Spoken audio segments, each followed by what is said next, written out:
Punjabi radio USA ਸੁਣ ਰਹੇ ਸਾਰੇ ਸਰੋਤਿਆਂ ਨੂੰ ਪਿਆਰ ਸਤਿਕਾਰ ਸੈਨਿਕੀ ਜਿਹੀ ਸਤਿ ਸ੍ਰੀ ਅਕਾਲ। ਸਭ ਨੂੰ ਜੀ ਨੂੰ ਆਖਦੇ ਹਾਂ। ਸੋ ਤੇ ਪ੍ਰੋਗਰਾਮ ਅਪਡੇਟ ਅਮਰੀਕਾ ਦੇ ਸ਼ਾਮ ਦੇ ਬੁਲੇਟਿਨ ਦੇ ਵਿੱਚ ਤੁਹਾਡਾ ਸਵਾਗਤ ਹੈ। ਹਰਜੋਤ ਸਿੰਘ ਜੀ ਆਇਆਂ ਨੂੰ ਸਵਾਗਤ ਹੈ। ਸਤਿ ਸ੍ਰੀ ਅਕਾਲ। ਸਤਿ ਸ਼੍ਰੀ ਅਕਾਲ, ਧੰਨਵਾਦ ਜੀ ਆਇਆਂ ਨੂੰ। ਪੰਜਾਬੀ ਰੇਡੀਓ USA ਦੇ ਜਿੰਨੇ ਵੀ ਸਰੋਤੇ ਸਾਡੇ ਸਾਰੇ ਹੀ AM ਸਟੇਸ਼ਨ FM ਸਟੇਸ਼ਨ ਘਰਾਂ ਦੇ ਵਿੱਚ ਰੇਡੀਓ ਸੈਟਸ 'ਤੇ ਟੈਲੀਫੋਨ 'ਤੇ ਫੇਸਬੁੱਕ 'ਤੇ YouTube 'ਤੇ ਲਾਈਵ ਦੇਖ ਰਹੇ ਹੋ ਸੁਣ ਰਹੇ ਹੋ ਸਾਰਿਆਂ ਨੂੰ ਜੀ ਆਇਆਂ ਨੂੰ ਅਤੇ ਬਹੁਤ ਹੀ ਪਿਆਰ ਅਤੇ ਸਤਿਕਾਰ ਭਰੀ ਸਤਿ ਸ਼੍ਰੀ ਅਕਾਲ। ਸਰੋਤਿਓ, ਅੱਜ ਜੁਲਾਈ ਦੀ 14 ਤਰੀਕ ਆ, ਦਿਨ ਮੰਗਲਵਾਰ ਆ, ਅਤੇ ਤੁਹਾਡੇ ਲਈ ਸ਼ਾਮ ਦਾ ਅਪਡੇਟ ਅਮਰੀਕਾ ਪ੍ਰੋਗਰਾਮ ਲੈ ਕੇ ਹਾਜ਼ਰ ਹੋਏ ਹਾਂ।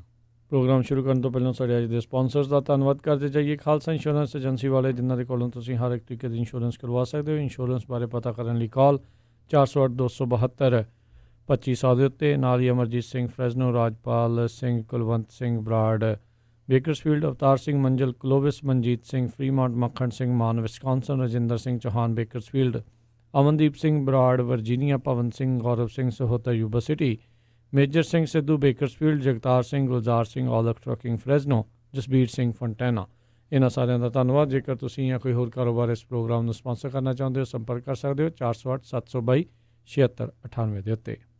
ਜੀ, ਅੱਜ ਦੀਆਂ ਖਬਰਾਂ ਵੱਲ ਆਈਏ। ਜਿਹੜੀ ਇਮੀਗ੍ਰੇਸ਼ਨ ਨਾਲ ਲੈ ਕੇ ਖਬਰ ਹੈਗੀ ਆ, ਅੱਜ ਟਰੰਪ ਐਡਮਿਨਿਸਟ੍ਰੇਸ਼ਨ ਨੇ ਜਿਹੜੀਆਂ ਡਿਪੋਰਟੇਸ਼ਨ ਪਲਾਨ ਸੀਗੀਆਂ ਸਟੂਡੈਂਟਸ ਨੂੰ ਲੈ ਕੇ, ਇੰਟਰਨੈਸ਼ਨਲ ਸਟੂਡੈਂਟਸ ਨੂੰ ਲੈ ਕੇ, ਭਈ ਜੋ ਔਨਲਾਈਨ ਕਲਾਸਿਸ ਲਾ ਰਹੇ ਹੈਗੇ ਆ ਉਹਨਾਂ ਨੂੰ USA ਛੱਡ ਕੇ ਜਾਣਾ ਪੈਣਾ ਹੈਗਾ, ਉਹ ਡਰੋਪ ਕਰ ਲਈਆਂ ਹੈਗੀਆਂ। ਇਹਦੇ ਸੰਬੰਧ ਦੇ ਵਿੱਚ ਮੈਸਾਚੂਸੇਟਸ ਇੰਸਟੀਚਿਊਟ ਆਫ ਟੈਕਨੋਲੋਜੀ ਅਤੇ ਹਾਰਵਰਡ ਯੂਨੀਵਰਸਿਟੀ ਜਿਹੜੇ ਆ ਉਹਨਾਂ ਨੇ ਸੂ ਕੀਤਾ ਸੀ ਟਰੰਪ ਐਡਮਿਨਿਸਟ੍ਰੇਸ਼ਨ ਨੂੰ, ਅਤੇ ਕਾਫੀ ਜ਼ਿਆਦਾ ਜਿਹੜਾ ਵਿਰੋਧ ਹੋਇਆ ਸੀ। ਉਸ ਨੂੰ ਦੇਖਦੇ ਹੋਏ ਅੱਜ ਇਹਨਾਂ ਨੇ ਆਪਣੇ ਆਰਡਰ ਵਾਪਸ ਲੈ ਲਏ ਹੈਗੇ ਆ। ਜੀ, ਅਗਲੀ ਜਿਹੜੀ ਹਰਜੋਤ ਸਿੰਘ ਜੀ ਗੱਲ ਕਰਦੇ ਜਾਈਏ, ਸਾਊਥ ਡਕੋਟਾ ਤੋਂ ਇਹ ਖਬਰ ਆ ਰਹੀ ਆ। ਸਾਊਥ ਡਕੋਟਾ ਵਾਲੇ ਕਹਿੰਦੇ ਆ ਵੀ ਅਪ੍ਰੈਲ ਮਹੀਨੇ ਤੋਂ ਡਰਾਈਵਰ ਲਾਇਸੈਂਸ ਇਨਫੋਰਮੇਸ਼ਨ ਜਿਹੜੀ ਆ ਉਹ ਫੈਡਰਲ ਸਰਕਾਰ ਦੇ ਨਾਲ ਕਿਤੇ ਨਾ ਕਿਤੇ ਸਾਂਝੀ ਜਿਹੜੀ ਉਹ ਕਰ ਰਹੇ ਆ, ਜਿਸ ਦੇ ਵਿੱਚ ਉਹਨਾਂ ਨੂੰ ਪਤਾ ਲੱਗ ਰਿਹਾ ਆ ਵੀ ਕੌਣ ਸਿਟੀਜ਼ਨ ਹੈਗਾ ਆ ਅਤੇ ਕਿਹੜਾ ਨਹੀਂ। ਟਰੰਪ ਪ੍ਰਸ਼ਾਸਨ ਦੇ ਦੁਆਰਾ ਇਸ ਨੂੰ ਸੈਂਸਸ ਦੇ ਵਿੱਚ ਸਵਾਲ ਨੂੰ ਜਿਹੜਾ ਉਹ ਰੱਖਣ ਦੀ ਕੋਸ਼ਿਸ਼ ਸੀਗੀ, ਪਰ ਅਦਾਲਤਾਂ ਦੇ ਦੁਆਰਾ ਉਸ ਨੂੰ ਜਿਹੜਾ ਇਨਕਾਰ ਕਰ ਦਿੱਤਾ ਗਿਆ ਸੀ ਵੀ ਸੈਂਸਸ ਦੇ ਵਿੱਚ ਇਹ ਸਵਾਲ ਜਿਹੜਾ ਉਹ ਨਹੀਂ ਹੋ ਸਕਦਾ। South Dakota public safety secretary Craig Price ਜਿਹੜਾ ਆ ਉਹਨਾਂ ਨੂੰ ਜਿਹੜਾ ਰਾਸ਼ਟਰਪਤੀ ਟਰੰਪ ਦੇ ਦੁਆਰਾ ਲਾ ਇਨਫੋਰਸਮੈਂਟ ਦੇ ਕਮਿਸ਼ਨ ਦੇ ਵਿੱਚ ਰੱਖਿਆ ਗਿਆ ਸੀ। ਉਹਨਾਂ ਨੇ ਹੀ ਅਪ੍ਰੈਲ ਤੋਂ ਜਿਹੜਾ ਇਹ ਇਨਫੋਰਮੇਸ਼ਨ ਸਾਂਝੀ ਕਰਨ ਦੇ ਲਈ ਜੇ ਕੀਤੇ ਆ। ਇਹ ਮੈਮੋਰੈਂਡਮ ਆਫ ਅੰਡਰਸਟੈਂਡਿੰਗ ਦੀ ਇੱਕ ਕਾਪੀ ਜਿਹੜੀ ਆ ਉਹ NPR ਨੂੰ ਕਹਿੰਦੇ ਜਦੋਂ ਮਿਲੀ ਡਿਪਾਰਟਮੈਂਟ ਆਫ ਪਬਲਿਕ ਸੇਫਟੀ ਦੇ ਦੁਆਰੇ, ਤਾਂ ਉਦੋਂ ਇਸ ਚੀਜ਼ ਦੇ ਬਾਰੇ ਪਤਾ ਲੱਗਾ ਹੈਗਾ ਆ। ਇਹ ਪਿਛਲੇ ਸਾਲ ਨਬਰਾਸਕਾ ਪਹਿਲਾ ਸੂਬਾ ਬਣਿਆ ਸੀ ਜਿਨ੍ਹਾਂ ਨੇ driver licence state ID records ਜਿਹੜੇ ਆ ਇਸ ਦੇ ਬੋਰਡ ਆਫ ਐਜੂਕੇਸ਼ਨ ਨੇ ਅੱਜ ਵੋਟ ਪਾ ਕੇ ਇਹ ਕਿਹਾ ਹੈ ਵੀ ਜਿਹੜਾ ਫਾਲ ਸਮੈਸਟਰ ਫਾਲ ਦੇ ਵਿੱਚ ਕਲਾਸਿਸ ਸ਼ੁਰੂ ਹੋਣੀਆਂ ਆ 4 ਦੇ ਮੁਕਾਬਲੇ 1 ਦੇ ਨਾਲ ਜਿਹੜੀਆਂ ਨਵੀਆਂ ਗਾਈਡਲਾਈਨਸ ਆ ਇਸ ਬੋਰਡ ਨੇ ਪਾਸ ਕਰ ਦਿੱਤੀਆਂ।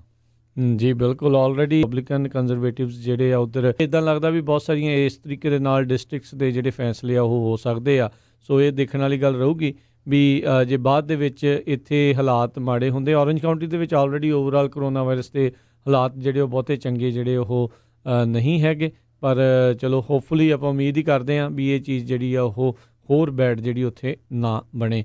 ਉੱਧਰ ਜਿਹੜੇ ਆ ਉਹ ਸਟੇਬਲ ਹੋ ਰਹੇ ਆ, ਪਰ ਅੱਜ ਕਰੋਨਾ ਵਾਇਰਸ ਦੇ ਮਰਨ ਦੇ ਆંકੜਿਆਂ ਦਾ ਰਿਕਾਰਡ ਜਿਹੜਾ ਆ ਉਹ ਫਲੋਰੀਡਾ ਦੇ ਜਿਹੜੇ ਦੁਆਰਾ ਜਿਹੜਾ ਉਹ ਟੁੱਟ ਗਿਆ ਹੈਗਾ ਆ।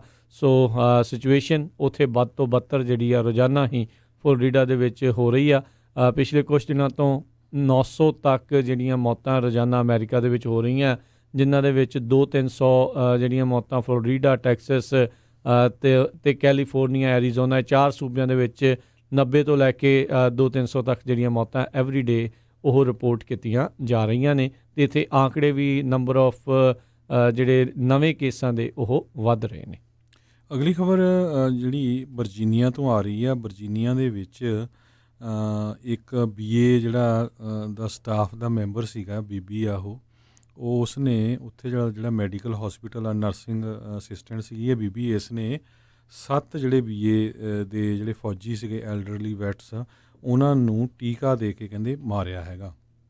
ਸੋ ਜਾਣ ਬੁੱਝ ਕੇ ਕਹਿੰਦੇ ਵੀ ਮਰਡਰ ਕੀਤਾ ਹੈਗਾ ਉਹਨਾਂ ਦਾ। ਸੋ ਇਹ ਖਬਰ ਆ ਰਹੀ ਹੈਗੀ ਆ, ਕਹਿੰਦੇ ਵੀ ਇਹ ਸਾਰਾ ਕੁਛ ਜੁਲਾਈ 2017 ਤੋਂ ਲੈ ਕੇ ਜੂਨ 2018 ਦੇ ਵਿੱਚ ਵਾਪਰਿਆ। ਜੀ ਬਿਲਕੁਲ। ਅਗਲੀ ਜਿਹੜੀ ਹਰਜੋਤ ਸਿੰਘ ਜੀ ਗੱਲ ਕਰਦੇ ਜਾਈਏ, ਵਾਈਟ ਹਾਊਸ ਨੇ ਜਿਹੜਾ ਆ ਇੱਕ ਨਵਾਂ ਆਦੇਸ਼ ਜਾਰੀ ਕੀਤਾ ਆ। ਇਸ ਦੇ ਤਹਿਤ ਜਿੰਨੇ ਵੀ ਮੁਲਕ ਦੇ ਇਹ ਹੁਣ ਇਨਫੋਰਮੇਸ਼ਨ ਜਿਹੜੀ ਸਿੱਧੀ ਆ ਉਹ ਹੈਲਥ ਐਂਡ ਹਿਊਮਨ ਡਿਪਾਰਟਮੈਂਟ ਨੂੰ ਜਿਹੜੀ ਉਹ ਦਿੱਤੀ ਜਾਵੇ। ਇਹ ਇੱਕ ਨਵਾਂ ਜਿਹੜਾ ਇਹਨਾਂ ਦਾ ਹੈਗਾ ਆ ਨਿਊ ਡਾਟਾ ਰਿਪੋਰਟਿੰਗ ਪ੍ਰੋਟੋਕਾਲ, ਉਸ ਦੇ ਤਹਿਤ ਜਿਹੜਾ ਹੋ ਰਿਹਾ ਆ ਅੱਗੇ health and human department HHS ਦੇ ਨਾਲ। ਅਤੇ ਕਹਿੰਦੇ ਵੀ ਇਸ ਦੇ ਵਿੱਚ ਨੈਸ਼ਨਲ ਗਾਰਡਜ਼ ਦੀ ਮਦਦ ਲਈ ਜਾਊਗੀ। ਕਹਿੰਦੇ ਵੀ ਨੈਸ਼ਨਲ ਗਾਰਡਜ਼ ਨੂੰ ਹਸਪਤਾਲਾਂ ਦੇ ਵਿੱਚ ਘੱਲਿਆ ਜਾਊਗਾ।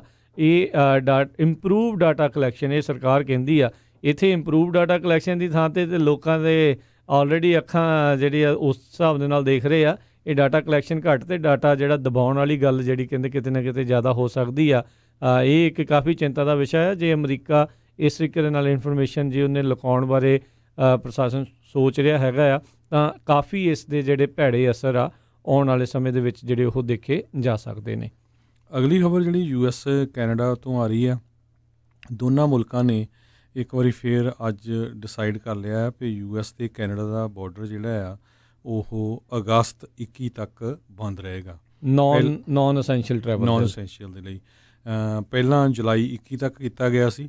ਸੋ ਅੱਜ ਜਸਟਿਨ ਟਰੂਡੋ ਜਿਹੜੇ ਕੈਨੇਡਾ ਦੇ ਪ੍ਰਾਈਮ ਮਿਨਿਸਟਰ ਆ, ਉਹਨਾਂ ਨੇ ਅਨਾਊਂਸ ਕੀਤਾ ਵੀ ਮੇਰੀ ਅਮਰੀਕਨ ਜਿਹੜੇ ਪੋਲੀਟੀਸ਼ੀਅਨ ਆ ਜਾਂ ਅਮਰੀਕਨ ਦਾ ਐਡਮਿਨਿਸਟ੍ਰੇਸ਼ਨ ਆ, ਟਰੰਪ ਐਡਮਿਨਿਸਟ੍ਰੇਸ਼ਨ, ਉਹਨਾਂ ਨਾਲ ਗੱਲਬਾਤ ਹੋ ਗਈ ਆ। ਸੋ ਇਸ ਨੂੰ ਅਸੀਂ ਐਕਸਟੈਂਡ ਕਰਨ ਜਾ ਰਹੇ ਹਾਂ। ਰੀਜ਼ਨ ਉਹਨਾਂ ਨੇ ਇਹ ਦੱਸਿਆ ਵੀ USA ਦੇ ਵਿੱਚ 1,40,000 ਦੇ ਕਰੀਬ ਮੌਤਾਂ ਹੋ ਚੁੱਕੀਆਂ ਆ ਅਤੇ ਬਹੁਤ ਵੱਡੀ ਗਿਣਤੀ ਦੇ ਵਿੱਚ ਲੋਕ ਕਰੋਨਾ ਵਾਇਰਸ ਨਾਲ ਪੀੜਤ ਹੈਗੇ ਆ। ਅਤੇ ਕੈਨੇਡਾ ਦੇ ਵਿੱਚ ਜਿਹੜੇ ਆ ਥੋੜ੍ਹਾ ਘੱਟ ਹੈਗੇ ਆ, ਕਹਿੰਦੇ 1,10,000 ਦੇ ਕਰੀਬ ਕੇਸ ਆ ਅਤੇ ਕੈਨੇਡਾ ਦੇ ਵਿੱਚ 9,000 ਦੇ ਕਰੀਬ ਮੌਤਾਂ ਹੋਈਆਂ। ਸੋ ਕਹਿੰਦੇ ਵੀ ਅਸੀਂ ਚਾਹੁੰਦੇ ਨਹੀਂ ਵੀ ਸਾਡੇ ਵੀ ਕਰੋਨਾ ਵਾਇਰਸ ਦੇ ਕੇਸ ਵਧਣ। ਜੀ, ਇੱਕ ਨਵੇਂ ਪੋਲ ਦੇ ਮੁਤਾਬਕ 75% ਜਿਹੜੇ ਮਾਪੇ ਆ ਉਹ ਚਿੰਤਾ ਦੇ ਵਿੱਚ ਹੈਗੇ ਨੇ ਵੀ ਆਪਣੇ ਬੱਚਿਆਂ ਨੂੰ ਮੁੜ ਦੁਬਾਰਾ ਕਲਾਸਰੂਮ ਦੇ ਵਿੱਚ ਉਹ ਘੱਲਣਾ ਚਾਹੁੰਦੇ ਨੇ ਕਿ ਨਹੀਂ। ਜਿੱਦਾਂ ਆਪਾਂ ਦੇਖ ਰਹੇ ਹਾਂ ਵੀ ਵਾਈਟ ਹਾਊਸ ਦੇ ਦੁਆਰਾ ਇਸ ਚੀਜ਼ ਨੂੰ ਪੁਸ਼ ਕੀਤਾ ਜਾ ਰਿਹਾ ਆ ਵੀ ਸਕੂਲ ਜਿਹੜੇ ਆ ਜਲਦ ਤੋਂ ਜਲਦ ਜਿਹੜੇ ਆ ਉਹ ਓਪਨ ਹੋਣ। 3 ਜਿਹੜੀਆਂ ਮੁਲਕ ਦੀਆਂ ਵੱਡੀਆਂ ਸਕੂਲ ਡਿਸਟ੍ਰਿਕਟਸ ਆ, ਉਹਨਾਂ ਨੇ ਅਗਲੇ ਸਾਲ ਔਨਲਾਈਨ ਲੈਸਨਸ ਦੇ ਵੱਲ ਨੂੰ ਤਰਜੀਹ ਦਿੱਤੀ ਹੋਈ ਆ।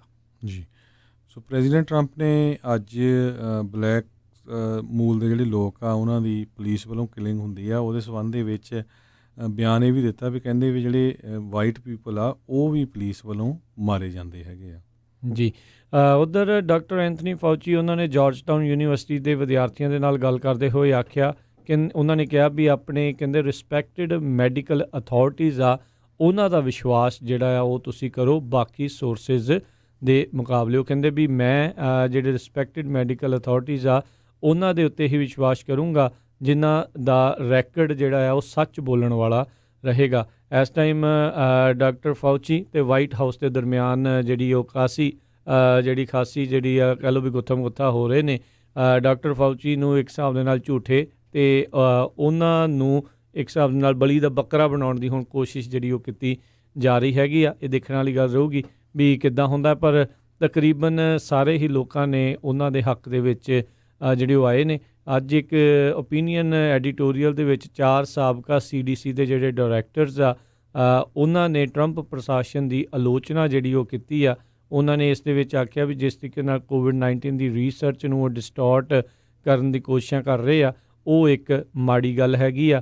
ਕਹਿੰਦੇ ਵੀ ਸਾਡੇ ਕਾਰਜਕਾਲ ਦੇ ਦੌਰਾਨ ਅਸੀਂ ਸਾਰੇ ਜਿੰਨਿਆਂ ਦੇ ਵੀ ਟੈਨਿਓਰ ਆ ਉਹਨਾਂ ਵਿੱਚ ਇੱਕ ਵੀ ਵਾਰੀ ਇੱਦਾਂ ਨਹੀਂ ਦੇਖਿਆ ਜਿੰਨਾ ਪੋਲੀਟੀਕਲ ਪ੍ਰੈਸ਼ਰ ਇਸ ਟਾਈਮ ਇਸ ਸਾਇੰਟੀਫਿਕ ਐਵੀਡੈਂਸ ਦੀ ਇੰਟਰਪ੍ਰੀਟੇਸ਼ਨ ਨੂੰ ਲੱਗਣ ਦੇ ਵਿੱਚ, ਚੇਂਜ ਕਰਨ ਦੇ ਵਿੱਚ ਜਿਹੜਾ ਉਹ ਲੱਗਾ ਹੋਇਆ, ਜਿਹੜਾ ਇਸ ਟਾਈਮ ਮੌਜੂਦਾ ਕਾਰਜਕਾਲ ਦੇ ਦੌਰਾਨ ਟਰੰਪ ਪ੍ਰਸ਼ਾਸਨ ਦੇ ਹੋ ਰਿਹਾ ਹੈ। ਪ੍ਰੈਜ਼ੀਡੈਂਟ ਟਰੰਪ ਵੱਲੋਂ ਅੱਜ ਇੱਕ ਬਿੱਲ ਜਿਹੜਾ ਸਾਈਨ ਕੀਤਾ ਗਿਆ ਹੈਗਾ ਚਾਈਨਾ ਦੇ ਅਗੇਂਸਟ ਸੈਂਕਸ਼ਨਸ ਲਾਉਣ 'ਤੇ, ਅਤੇ ਜਿਹਦੇ ਵਿੱਚ ਉਹਨਾਂ ਨੇ ਕਿਹਾ ਵੀ ਹਾਂਗਕਾਂਗ ਦੀ ਟਰੀਟਮੈਂਟ ਚਾਈਨਾ ਵਾਲੇ ਸਹੀ ਨਹੀਂ ਕਰ ਰਹੇ, ਇਸ ਕਰਕੇ ਚਾਈਨਾ 'ਤੇ ਉਹ ਸੈਂਕਸ਼ਨਸ ਲਾ ਰਹੇ ਹੈਗੇ ਆ। ਹਾਂਗਕਾਂਗ ਸੈਂਕਸ਼ਨਸ ਬਿੱਲ ਇਸ ਦਾ ਨਾਂ ਰੱਖਿਆ ਗਿਆ ਹੈਗਾ। ਸੋ ਇਹਦੇ ਮੁਤਾਬਕ ਕਹਿੰਦੇ ਵੀ ਹਾਂਗਕਾਂਗ ਦੇ ਵਿੱਚ ਲੋਕਾਂ ਦੇ ਉੱਤੇ ਫਰੀ ਸਪੀਚ, ਪੀਸਫੁਲ ਅਸੈਂਬਲੀ ਦੇ ਉੱਤੇ ਜਿਹੜਾ ਆ ਪਾਬੰਦੀ ਲਾਈ ਗਈ ਹੈਗੀ ਆ ਚਾਈਨੀਜ਼ ਗਵਰਨਮੈਂਟ ਵੱਲੋਂ। ਇਸ ਨੂੰ ਦੇਖਦੇ ਹੋਏ ਟਰੰਪ ਐਡਮਿਨਿਸਟ੍ਰੇਸ਼ਨ ਨੇ ਬਾਈਪਾਰਟੀਸ਼ਨ ਬਿੱਲ ਜਿਹੜਾ ਆ ਸਾਈਨ ਕੀਤਾ ਹੈਗਾ ਆ, ਤਾਂ ਕਿ ਉਹ ਚਾਈਨੀਜ਼ ਆਫੀਸ਼ੀਅਲ ਜਿਹੜਾ ਇਹ ਕੰਮ ਕਰ ਰਿਹਾ ਹੈ, ਕ੍ਰੈਕਡਾਊਨ ਕਰ ਰਹੇ ਆ ਹਾਂਗਕਾਂਗ ਦੇ ਲੋਕਾਂ ਦੇ ਅਧਿਕਾਰਾਂ ਦੇ ਉੱਤੇ, ਸੋ ਉਹਨਾਂ ਦੇ ਅਗੇਂਸਟ ਸੈਂਕਸ਼ਨਸ ਲਾਈਆਂ ਜਾ ਸਕਣ। ਜੀ। ਮੈਕਸੀਕੋ ਦੇ ਨਾਲ ਵੀ ਜਿਹੜਾ ਜਿਸ ਤਰੀਕੇ ਨਾਲ ਕੈਨੇਡਾ ਦੇ ਨਾਲ ਨਾਨ ਅਸੈਂਸ਼ੀਅਲ ਟਰੈਵਲ ਨੂੰ ਬੰਦ ਕੀਤਾ ਆ, ਮੈਕਸੀਕੋ ਅਤੇ ਅਮਰੀਕਾ ਦੇ ਦੌਰਾਨ ਵੀ ਇਹ ਕਹਿੰਦੇ ਆ ਐਗਰੀਮੈਂਟ ਐਕਸਟੈਂਡ ਕੀਤਾ ਗਿਆ ਆ ਹੋਰ ਜਿਹੜੇ 30 ਦਿਨਾਂ ਦੇ ਲਈ। ਇੱਥੇ ਵੀ ਹੁਣ 21 ਅਗਸਤ ਤੱਕ ਜਿਹੜਾ ਨਾਨ ਅਸੈਂਸ਼ੀਅਲ ਟਰੈਵਲ ਮੈਕਸੀਕੋ ਅਤੇ US ਦੇ ਦਰਮਿਆਨ ਜਿਹੜਾ ਉਹ ਬੰਦ ਰਹੇਗਾ। ਸੋ ਇਹ ਵੀ ਜਿਹੜੀ ਆ ਮੈਕਸੀਕਨ ਅੰਬੈਸੀ ਜਿਹੜੀ ਵਾਸ਼ਿੰਗਟਨ ਦੇ ਵਿੱਚ ਆ ਉਹਨਾਂ ਤੋਂ ਇਹ ਖਬਰ ਆ ਰਹੀ ਹੈਗੀ ਆ। ਅਗਲੀ ਖਬਰ ਜਿਹੜੀ ਹੈਗੀ ਆ ਉਹ ਕਰੋਨਾ ਵਾਇਰਸ ਦੇ ਵੈਕਸੀਨ ਨੂੰ ਲੈ ਕੇ ਆ, ਟੀਕੇ ਨੂੰ ਲੈ ਕੇ ਆ। ਮੋਡਰਨਾ ਕੰਪਨੀ ਨੇ ਜਿਹੜਾ ਕੋਵਿਡ ਵੈਕਸੀਨ ਤਿਆਰ ਕੀਤਾ ਆ, ਉਹ ਕਹਿੰਦੇ ਆ ਵੀ ਕਾਫੀ ਉਹਦੇ ਗੁੱਡ ਰਿਜ਼ਲਟ ਆਉਣੇ ਸ਼ੁਰੂ ਹੋ ਗਏ ਹੈਗੇ ਆ। ਮੋਡਰਨਾ ਦੇ ਜਿਹੜੇ CEO ਆ, ਚੀਫ ਮੈਡੀਕਲ ਆਫਿਸਰ ਆ ਡਾਕਟਰ ਟੈਲ ਜ਼ੈਕਸ, ਉਹਨਾਂ ਨੇ ਇਹ ਕਿਹਾ ਆ ਵੀ ਵੈਕਸੀਨ ਦਾ ਅਸਰ ਕਾਫੀ ਗੁੱਡ ਹੋਣਾ ਸ਼ੁਰੂ ਹੋ ਗਿਆ ਆ, ਪਰ ਇਹਦਾ ਪੂਰਾ ਟੈਕਨੀਕਲੀ ਕਿੰਨਾ ਅਸਰ ਹੁੰਦਾ ਹੈਗਾ ਆ, ਪਰਸੈਂਟ ਵਾਈਜ਼ ਕਿੰਨਾ ਜ਼ਿਆਦਾ ਸੇਫ ਆ, ਕਿੰਨਾ ਜ਼ਿਆਦਾ ਇਫੈਕਟਿਵ ਆ, ਇਹਨੂੰ ਆਉਣ ਦੇ ਲਈ ਕਾਫੀ ਸਮਾਂ ਲੱਗ ਸਕਦਾ ਆ। ਪਰ ਸੋ ਫਾਰ ਉਹ ਕਹਿੰਦੇ ਵੀ ਜਿਹੜੇ ਰਿਜ਼ਲਟਸ ਆ ਉਹ ਉਹਨਾਂ ਨੇ ਕੁਛ ਲੋਕਾਂ ਦੇ ਉੱਤੇ ਇਹ ਟੈਸਟ ਕੀਤੇ ਆ, ਉਹ ਵਧੀਆ ਆ ਰਹੇ ਹੈਗੇ ਆ। ਸੋ ਅਜੇ ਆਪਾਂ ਇਹ ਕਹਿ ਸਕਦੇ ਵੀ ਵੈਕਸੀਨ ਅਜੇ ਪੂਰੀ ਤਿਆਰ ਨਹੀਂ ਆ। ਸੋ ਵੈਕਸੀਨ ਟਰਾਇਲਸ ਦੇ ਵਿੱਚ ਜਿਹੜੇ ਆ ਚੰਗੇ ਰਿਜ਼ਲਟ ਜਿਹੜੇ ਆ ਉਹ ਦੇਖਣ ਨੂੰ ਮਿਲੇ ਹੈਗੇ ਨੇ। ਅਗਲੀ ਜਿਹੜੀ ਹਰਜੋਤ ਸਿੰਘ ਜੀ ਇਸ ਦੇ ਵਿੱਚ ਗੱਲ ਕਰਦੇ ਜਾਈਏ ਤਾਂ ਕਹਿੰਦੇ ਵੀ ਡੈਲਸ ਕਾਊਂਟੀ ਨੇ ਆਪਣੀ ਫੈਡਰਲ ਸਰਕਾਰ ਦੇ ਨਾਲ ਜਿਹੜਾ ਮਿਲ ਜੁਲ ਕੇ ਟੈਸਟਿੰਗ ਪਾਰਟਨਰਸ਼ਿਪ ਚੱਲ ਰਹੀ ਸੀ ਉਸ ਨੂੰ ਉਹਨਾਂ ਨੇ ਖ਼ਤਮ ਕਰ ਦਿੱਤਾ ਆ, ਅਤੇ ਉਹਨਾਂ ਨੇ ਇਹ ਆਖਿਆ ਵੀ ਜਿਹੜੇ ਰੀਸੋਰਸਿਸ ਦੀ ਘਾਟ ਹੋਣ ਕਰਕੇ ਇਸ ਤਰੀਕੇ ਦੇ ਨਾਲ ਹੋਊਗਾ। ਅਮਰੀਕਾ ਦੀ ਕਹਿੰਦੇ ਦੂਜੀ ਸਭ ਤੋਂ ਵੱਡੀ ਕਾਊਂਟੀ ਜਿਹੜੀ ਹੈਗੀ ਆ, ਅਮਰੀਕਾ ਦੀ ਦੂਜੀ ਸਭ ਤੋਂ ਵੱਡੇ ਜਿਹੜੇ ਸੂਬੇ ਦੇ ਵਿੱਚ ਟੈਕਸਸ ਦੇ ਵਿੱਚ, ਉਹਨਾਂ ਨੇ ਜਿਹੜੇ ਫੈਡਰਲ ਗੌਰਮੈਂਟ ਆ ਉਹਨਾਂ ਦੇ ਉੱਤੇ ਇੱਕ ਹਿਸਾਬ ਦੇ ਨਾਲ ਜਿਹੜਾ ਰੀਸੋਰਸਿਸ ਲੈਣ ਦੀ ਗੱਲ ਆ ਉਸ ਨੂੰ ਹਟਾ ਦਿੱਤਾ ਆ। ਸੋ ਡੈਲਸ ਕਾਊਂਟੀ ਜੱਜ ਕਲੇ ਜੈਨਕਿਨਸ ਉਹਨਾਂ ਨੇ ਕਿਹਾ ਵੀ ਟੈਕਸਸ ਦੀ ਕਾਊਂਟੀ ਜਿਸ 'ਚ 2.7 ਮਿਲੀਅਨ ਲੋਕ ਜਿਹੜੇ ਉਹ ਰਹਿੰਦੇ ਆ, ਉਹਨਾਂ ਦੇ ਦੁਆਰਾ ਖੁਦ ਹੀ ਹੁਣ ਕਰੋਨਾ ਵਾਇਰਸ ਟੈਸਟਿੰਗ ਦੀ ਜ਼ਿੰਮੇਵਾਰੀ ਆਉਂਦੇ ਜਿਹੜੇ ਆ ਉਹ ਬੁੱਧਵਾਰ ਤੋਂ ਸ਼ੁਰੂ ਕੀਤੀ ਜਾਊਗੀ, ਉਹਨਾਂ ਦੇ ਉੱਤੇ ਹੀ ਇਹ ਹੋਊਗੀ। ਪਾਰਕਲੈਂਡ ਹਸਪਤਾਲ ਹੈਲਥ ਸਿਸਟਮ ਜਿਹੜਾ ਉਸ ਕਾਊਂਟੀ ਦਾ ਸਭ ਤੋਂ ਵੱਡਾ ਪਬਲਿਕ ਹੈਲਥ ਪ੍ਰੋਵਾਈਡਰ ਹੈਗਾ ਆ, ਉਹਨਾਂ ਨੇ ਕਿਹਾ ਵੀ ਉਹ ਟੈਸਟਿੰਗ ਆਪਰੇਸ਼ਨਸ ਨੂੰ ਟੇਕ ਓਵਰ ਕਰਨਗੇ ਫੈਡਰਲ ਸਰਕਾਰ ਦੀ ਬਜਾਏ, ਅਤੇ ਕਹਿੰਦੇ ਵੀ ਅਸੀਂ ਤੇਜ਼ੀ ਦੇ ਨਾਲ ਜਿਹੜੇ ਨਤੀਜੇ ਆ ਉਹਨਾਂ ਦੇ ਉੱਤੇ ਪਹੁੰਚਾਂਗੇ। ਅਗਲੀ ਖਬਰ ਵੱਲ ਚਲੀਏ ਜੋ ਕਿ ਮੋਡਰਨਾ ਕੰਪਨੀ ਜਿਸ ਨੇ ਇਹ ਵੈਕਸੀਨ ਬਣਾਇਆ ਹੈਗਾ ਆ ਕਰੋਨਾ ਵਾਇਰਸ ਨੂੰ ਲੈ ਕੇ, ਟਰਾਇਲ ਚੱਲ ਰਿਹਾ ਟਰਾਇਲ ਜਿਹਦਾ ਚੱਲ ਰਿਹਾ ਹੈਗਾ ਹੁਣ 3rd ਫੇਜ਼ ਦੇ ਵਿੱਚ ਕਹਿੰਦੇ ਚਲਾ ਗਿਆ, ਉਹਨਾਂ ਦੇ ਸਟਾਕ 17% ਅੱਜ ਅਪ ਗਏ ਹੈਗੇ ਆ। ਸੋ ਸਟਾਕ ਮਾਰਕੀਟ ਨੂੰ ਲੱਗਦਾ ਹੈਗਾ ਆ ਵੀ ਇਹ ਟਰਾਇਲ ਜਿਹੜੇ ਆ ਇਹ ਰਿਐਲਿਟੀ ਦੇ ਵਿੱਚ ਬਦਲ ਜਾਣਗੇ। ਇਹਨੂੰ ਦੇਖਦੇ ਹੋਏ ਸਟਾਕ ਕਾਫੀ ਉੱਪਰ ਗਏ ਆ। ਦੂਸਰੇ ਪਾਸੇ ਜੇ ਵੈਲਜ਼ ਫਾਰਗੋ ਦੇ ਇੱਕ ਚੀਫ ਫਾਈਨੈਂਸ਼ੀਅਲ ਆਫਿਸਰ ਦੀ ਗੱਲ ਕਰਦੇ ਜਾਈਏ, ਉਹ ਕਹਿੰਦਾ ਵੀ ਮੈਂ ਸੋਚਦਾ ਤਾਂ ਨਹੀਂ ਜਿਹੜੇ ਲੋਕਾਂ ਨੂੰ ਡਿਵੀਡੈਂਡਸ ਮਿਲਦੇ ਹੁੰਦੇ ਆ ਜਿਹੜੇ ਬੈਂਕ 'ਚ ਜਿਹੜੇ ਤੁਹਾਡੇ ਪੈਸੇ ਪਏ ਆ ਉਹਨਾਂ ਦੇ ਬਾਅਦ, ਪਰ ਕਹਿੰਦਾ ਵੀ ਲੱਗਦਾ ਨਹੀਂ ਮੈਨੂੰ ਇਹ ਜ਼ੀਰੋ 'ਤੇ ਚਲੇ ਜਾਊਗੇ। ਪਰ ਬਹੁਤ ਸਾਰੇ ਲੋਕ ਇਹ ਸੋਚ ਰਹੇ ਆ ਕਿਉਂਕਿ ਇੰਟਰਸਟ ਰੇਟ ਇੰਨਾ ਲੋ ਆ ਵੀ ਜਿਨ੍ਹਾਂ ਦੇ ਬੈਂਕਾਂ 'ਚ ਪੈਸੇ ਪਏ ਆ ਉਹਨਾਂ ਨੂੰ ਕਿੰਨਾ ਕੁ ਕੁਛ ਜਿਹੜਾ ਵਾਪਸ ਆ ਸਕਦਾ ਹੈਗਾ ਜਾਂ ਉਹਦੇ 'ਤੇ ਇੰਟਰਸਟ ਕਿੰਨਾ ਕੁ ਆ ਸਕਦਾ। ਜੀ ਜੀ ਬਿਲਕੁਲ। ਅਗਲੀ ਜਿਹੜੀ ਆਪਾਂ ਜੇ ਗੱਲ ਕਰਦੇ ਜਾਈਏ ਸਟਾਕ ਮਾਰਕੀਟ ਤਕਰੀਬਨ 2% ਤੋਂ ਵੱਧ ਦਾ ਇਜ਼ਾਫਾ ਹੋਇਆ, 26,642 ਦੇ ਉੱਤੇ ਮਾਰਕੀਟ ਕਲੋਜ਼ ਹੋਈ। ਨੈਸਡੈਕ ਦੇ ਵਿੱਚ ਵੀ ਅੱਜ 97 ਪੁਆਇੰਟਾਂ ਦਾ ਵਾਧਾ ਹੋਇਆ, ਕਲੋਜ਼ ਹੋਈ। ਉੱਧਰ ਸੋਨੇ ਦੀ ਕੀਮਤ $1,811 ਪ੍ਰਤੀ ਆਊਂਸ ਜਿਹੜੀ ਉਹ ਰਹੀ। ਇੱਕ ਆਊਂਸ ਦੇ ਵਿੱਚ ਤਕਰੀਬਨ 28 ਗ੍ਰਾਮ ਹੁੰਦੇ ਨੇ। ਜੇ ਫ੍ਰਿਜ਼ਨੋ ਦੀ ਗੱਲ ਕਰਦੇ ਜੀ, ਇਹ ਲੋਕਲ ਨਿਊਜ਼ ਕਹਿੰਦੇ ਫ੍ਰਿਜ਼ਨੋ ਸ਼ਹਿਰ ਪੂਰੀ ਸੈਂਟਰਲ ਵੈਲੀ ਦੇ ਵਿੱਚ ਸਭ ਤੋਂ ਜ਼ਿਆਦਾ ਫ੍ਰਿਜ਼ਨੋ ਸ਼ਹਿਰ ਦੇ ਵਿੱਚ ਕਰੋਨਾ ਵਾਇਰਸ ਦੇ ਪੇਸ਼ੈਂਟ ਪਾਏ ਗਏ ਹੈਗੇ ਆ। 20,000 ਦੇ ਕਰੀਬ ਫਿਗਰ ਫ੍ਰਿਜ਼ਨੋ ਸ਼ਹਿਰ ਦੇ ਵਿੱਚ ਕਰੋਨਾ ਵਾਇਰਸ ਨਾਲ ਪੀੜਤ ਲੋਕਾਂ ਦਾ ਕ੍ਰੋਸ ਹੋ ਗਿਆ ਹੈਗਾ, ਅਤੇ 300 ਦੇ ਕਰੀਬ ਜਿਹੜੀਆਂ ਮੌਤਾਂ ਹੋ ਚੁੱਕੀਆਂ ਹੈਗੀਆਂ ਆ।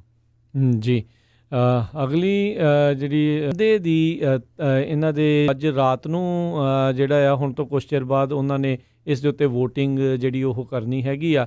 ਸੋ ਲੋਗੋ ਦੇ ਵਿੱਚ ਪਲੇਸਰਵਿਲ ਗੋਲਡ ਰਸ਼ ਹਿਸਟਰੀ ਦੇ ਦੌਰਾਨ ਇਹ ਸਾਰਾ ਕੁਛ ਜਿਹੜਾ ਉਹ ਲਾਇਆ ਗਿਆ ਸੀਗਾ, ਜਿਸ ਦੇ ਵਿੱਚ ਨਿਊਜ਼ ਜਿਸ ਨੂੰ ਆਪਾਂ ਕਹਿ ਸਕਦੇ ਹਾਂ ਜਿਹੜਾ ਫੰਦਾ ਹੁੰਦਾ ਆ ਉਹ ਇੱਕ ਰੁੱਖ ਦੇ ਨਾਲ ਬੱਧਿਆ ਹੋਇਆ ਦਿਖਾਇਆ ਜਾਂਦਾ ਹੈ। ਸੋ ਸ਼ਾਇਦ ਇਸ ਨੂੰ ਜਿਹੜਾ ਉਹ ਲਿਆ ਸਕਦੇ ਆ, ਹਟਾ ਸਕਦੇ ਆ ਮਤਲਬ। ਬਿਲਕੁਲ ਜੀ। ਸੋ ਫ੍ਰਿਜ਼ਨੋ ਦੇ ਵਿੱਚ ਜਿਹੜੇ ਕਹਿੰਦੇ ਵੀ ਸਕੂਲ ਆ ਉਹਨਾਂ ਨੂੰ ਖੋਲ੍ਹਣ ਨੂੰ ਲੈ ਕੇ ਕਾਫੀ ਕਸ਼ਮਕਸ਼ ਚੱਲ ਰਹੀ ਆ ਪੇਰੈਂਟਸ ਦੇ ਵਿੱਚ ਅਤੇ ਟੀਚਰਸ ਦੇ ਵਿੱਚ।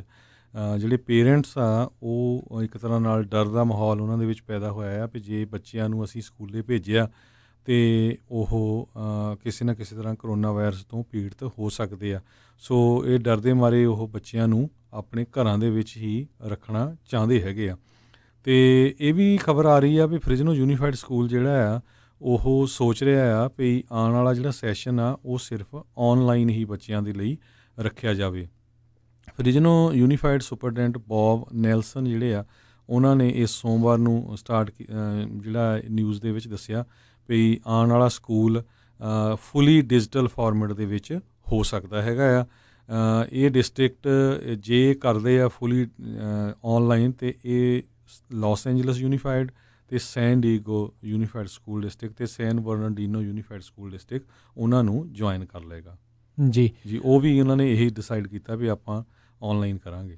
ਜੀ ਜੈਫਰੀ ਐਪਸਟਾਈਨ ਦੀ ਜਿਹੜੀ ਸਾਥਣ ਸੀਗੀ ਮੈਕਸਵੈਲ, ਗਿਸ਼ਲੀਨ ਮੈਕਸਵੈਲ, ਜਿਸ ਦੀ ਉਮਰ 58 ਸਾਲ ਦੱਸੀ ਜਾਂਦੀ ਆ, ਉਸ ਨੇ ਆਪਣੇ ਉੱਤੇ ਲਾਏ ਗਏ ਇਲਜ਼ਾਮਾਂ ਨੂੰ ਕਿਹਾ ਆ ਵੀ ਉਹ ਇਸ ਦੇ ਵਿੱਚ ਦੋਸ਼ੀ ਨਹੀਂ ਹੈਗੀ। ਜਿਹੜੇ ਸੈਕਸ ਅਬਿਊਜ਼ ਕੇਸ ਜਿਹੜਾ ਉਹ ਚੱਲ ਰਿਹਾ ਹੈਗਾ ਆ, ਇਸ ਨੂੰ 2 ਜੁਲਾਈ ਨੂੰ ਉਸ ਦੇ ਨਿਊ ਹੈਮਸ਼ਾਇਰ ਸਟੇਟ ਤੋਂ ਜਿਹੜਾ ਉਹ ਗ੍ਰਿਫਤਾਰ ਕੀਤਾ ਗਿਆ ਸੀਗਾ। ਇਸ ਦੇ ਉੱਤੇ ਜਿਹੜੇ ਚਾਰਜਿਸ ਦੇ ਜਿਹੜੇ ਮੁਤਾਬਕ 3 ਛੋਟੀ ਉਮਰ ਦੀਆਂ ਕੁੜੀਆਂ ਜਿਨ੍ਹਾਂ ਦੀ ਉਮਰ ਕਈਆਂ ਦੀ 14 ਸਾਲ ਵੀ ਦੱਸੀ ਗਈ ਆ, ਵੀ ਉਹਨਾਂ ਨੂੰ ਇੱਕ ਹਿਸਾਬ ਦੇ ਨਾਲ ਰਿਕਰੂਟ ਕੀਤਾ ਸੀ ਇਸ ਨੇ ਐਪਸਟੀਨ ਦੇ ਸੈਕਸ ਅਬਿਊਜ਼ ਕਰਨ ਦੇ ਲਈ 94 ਤੋਂ 97 ਦੇ ਦਰਮਿਆਨ। ਪਰ ਇਸ ਦੇ ਉੱਤੇ ਤਾਂ ਇਸ ਤੋਂ ਵੀ ਕਈ ਜ਼ਿਆਦਾ ਹੋਰ ਕੁੜੀਆਂ ਨੂੰ ਰਿਕਰੂਟ ਕਰਨ ਦੇ ਜਿਹੜੇ ਆ ਉਹ ਕਥਿਤ ਦੋਸ਼ ਹੈਗੇ ਨੇ। ਪਰ ਇਹ ਹੁਣ ਜਿਹੜੇ 3 ਕੁੜੀਆਂ ਦੇ ਦੁਆਰਾ ਇਹ ਦੋਸ਼ ਜ਼ਿਆਦਾ ਜਿਹੜੇ ਇਸ ਦੇ ਉੱਤੇ ਹੈਗੇ ਨੇ, ਅਤੇ ਜੇ ਇਸ ਦੇ ਵਿੱਚ ਦੋਸ਼ੀ ਕਰਾਰ ਦਿੱਤੀ ਜਾਂਦੀ ਆ ਅਤੇ ਉਸ ਨੂੰ ਇਹ ਹੀ ਕਿਹਾ ਗਿਆ ਸੀਗਾ ਵੀ ਉਸਨੇ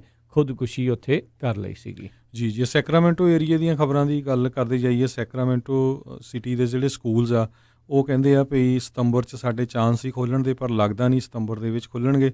ਅਤੇ ਸੈਕਰਾਮੈਂਟੋ ਕਾਉਂਟੀ ਨੇ ਮਾਸ ਬਿਜ਼ਨਸ ਕਲੋਜ਼ਰ ਕਹਿੰਦੇ ਆਰਡਰ ਕੀਤੇ ਹੈਗੇ। ਆਰਡਨ ਫੇਅਰ ਮਾਲ ਕਲੋਜ਼ ਕਰ ਦਿੱਤਾ ਇੱਕ ਵਾਰੀ ਫੇਰ। ਕਈ ਜਿਹੜੇ ਰੈਸਟੋਰੈਂਟ ਆ ਸੈਕਰਾਮੈਂਟੋ ਏਰੀਏ ਦੇ ਵਿੱਚ ਉਹਨਾਂ ਨੂੰ ਪੁਲਿਸ ਨੇ ਸਾਈਟੇਸ਼ਨਸ ਦਿੱਤੀਆਂ ਜੋ $1 ਦੀ ਕੀਮਤ $75.59 ਜਿਹੜੇ ਭਾਰਤੀ ਰੁਪਈਏ ਦੇ ਮੁਕਾਬਲੇ, $1 ਦੀ ਕੀਮਤ $1.36 ਕੈਨੇਡੀਅਨ ਡਾਲਰ ਜਿਹੜੀ ਉਹ ਰਹੀ ਆ। ਸੋ ਇੱਥੇ ਹੀ ਸਾਡਾ ਅੱਜ ਦਾ ਪ੍ਰੋਗਰਾਮ ਜਿਹੜਾ ਹੁਣ ਸਮਾਪਤ ਆ। ਮਿਲਾਂਗੇ ਤੁਹਾਨੂੰ ਸਾਰਿਆਂ ਨੂੰ ਅਗਲੀ ਵਾਰ। ਤੱਕ ਲਈ ਸਾਡੇ ਦੋਨਾਂ ਵੱਲੋਂ ਤੁਹਾਨੂੰ ਸਾਰਿਆਂ ਨੂੰ ਸਤਿ ਸ੍ਰੀ ਅਕਾਲ। ਸੁਣਦੇ ਰਹੋ ਪੰਜਾਬੀ ਰੇਡੀਓ USA।